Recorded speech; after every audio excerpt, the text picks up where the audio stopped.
Hello, my lovely people. How are you all? Hope you all are doing well at your end. So, the other day, I was doing some one reading and उनकी reading में जो आया वो आया कि वो जो अपनी लाइफ में चीज़ें फेस कर रहे हैं, चाहे वो फाइनेंशियल ब्लॉकेजेस हों, चाहे वो रिलेशनशिप ब्लॉकेजेस हों, या फिर किसी भी तरह की कोई भी ब्लॉकेज हो या ऑब्स्टिकल्स क्रिएट हो, they are facing because of their karmas are hitting back to them.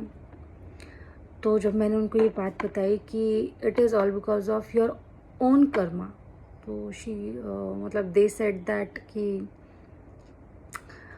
I haven't done anything bad to anyone, मैंने आज तक किसी को कुछ बुरा नहीं बोला. I always try to be nice to with everyone. तो ऐसे कैसे हो सकता है कि my karmas are hitting back to me? Because according to me I didn't do anything wrong, didn't say anything bad to anyone. So कभी कभी क्या होता है, हम जब हमारे पर्सपेक्टिव से सोचते हैं ना, तो हमने वो चीज़ गलत नहीं करी होती. हो सकता है कि हमने जाने अनजाने में कुछ ऐसी बात बोल दी हो जो सामने वाले को बुरी लगी हो, या जाने अनजाने में कुछ ऐसी चीज़ें कर दी हों या जो सामने वाले को अच्छी नहीं लगी हो और सामने वाले को बहुत बुरी लगी हो, तो वहाँ पे कर्मा क्रिएट हो जाता है.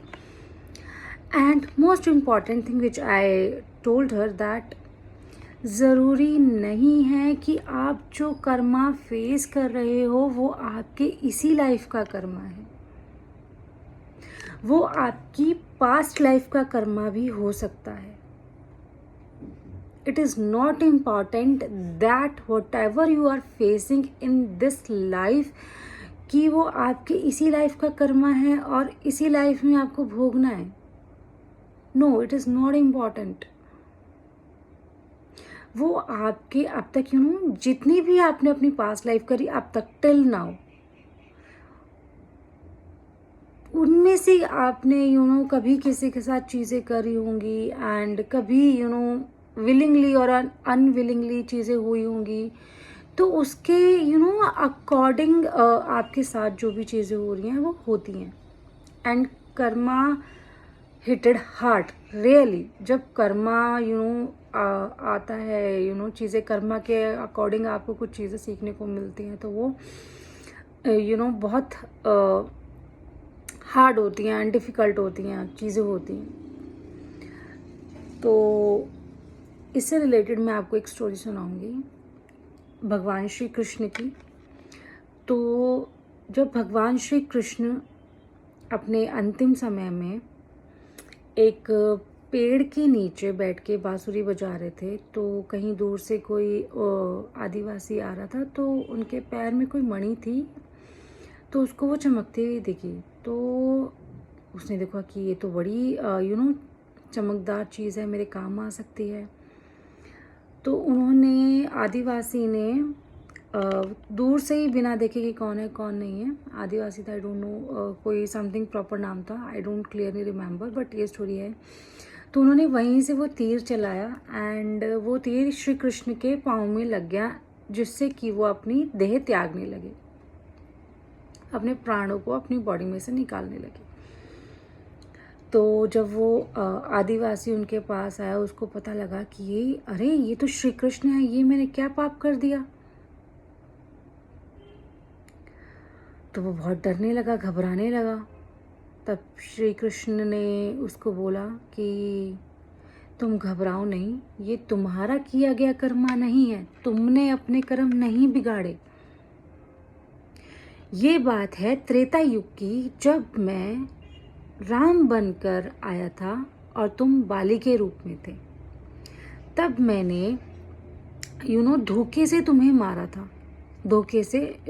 Everyone knows about Shri Ram and Bali कि बाली की डेथ कैसे हुई थी. मैं श्री राम ने बाली को कैसे मारा था. तो वो उस जन्म का जो कर्म का ऋण था मेरा, वो तुमने आज पूरा कर दिया.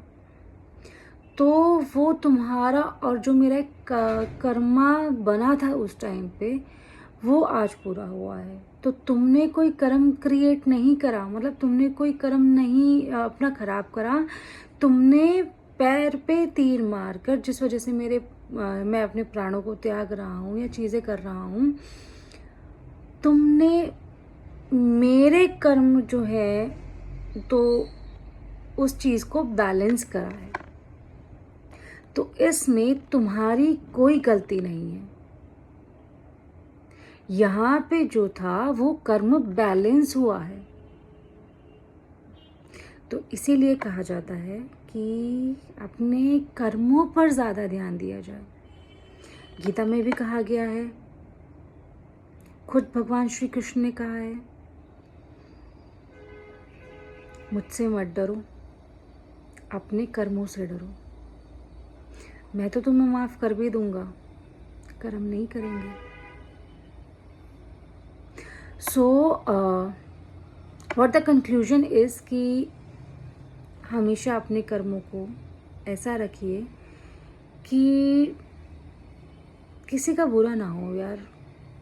अनइंटेंशनली तो चलो हो जाता है, बट इंटेंशनली ना हो, किसी को हर्ट मत करो, सो दैट कि वो जो कर्मा है वो आपको बाद में हिट ना करे और फिर आप करो ये यार मैंने तो ऐसा कुछ करा ही नहीं, फिर मेरी लाइफ में ऐसा क्यों हो रहा है।